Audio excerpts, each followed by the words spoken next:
अस्सलाम वालेकुम नाजरीन, देखते हैं कि हम सोशल इश्यूज़ के हवाले से बात करते होते हैं। ये हाफ़िज़ कुरान बहन मेरे पास पहले भी आई थी अपने मसले को लेके।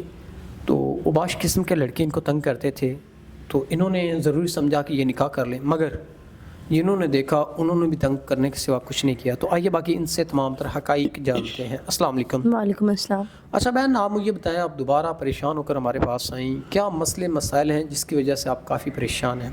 जी बिल्कुल, जैसे मुझे मोहल्ले में लोगों ने तंग किया था, लड़कों ने, उसी तरह मैंने मदद के लिए इधर आपके प्लेटफॉर्म से मैसेज दिया था कि कोई मेरी मदद करे, तो मुझे कोई उसका पॉजिटिव रिस्पॉन्स नहीं मिला है। फिर मुझे लोगों के वही गंदे मैसेजेस और गंदा ही रिस्पॉन्स मिला है। लोगों ने मुझे उसी तरह ही तंग करना स्टार्ट किया।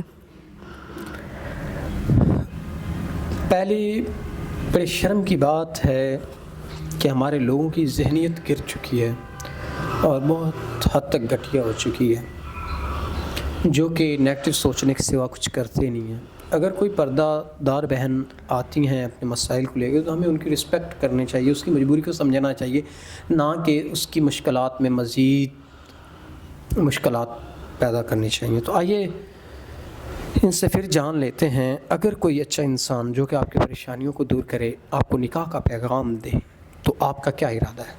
जी बिल्कुल, अगर कोई मेरी इज़्ज़त की हिफाजत करेगा और मेरे से निकाह करेगा, मेरी मदद करेगा, मेरी मुश्किल हल करेगा, तो ज़रूर मैं कर लूँगी। नाज़रीन, अगर कोई इनकी मुश्किलात को हल करते हुए इनसे निकाह का ख्वाहिशमंद है, तो वो ज़रूर इनसे निकाह करे और इनके तमाम तरह जो मसले मसाइल उनको हल करते हुए, तो उम्मीद करते हैं कि इनकी परेशानियाँ कम होंगी। तो इसी के साथ अपने मेज़बान नवाब अहमद को दें इजाज़त। खुदा हाफ़िज़।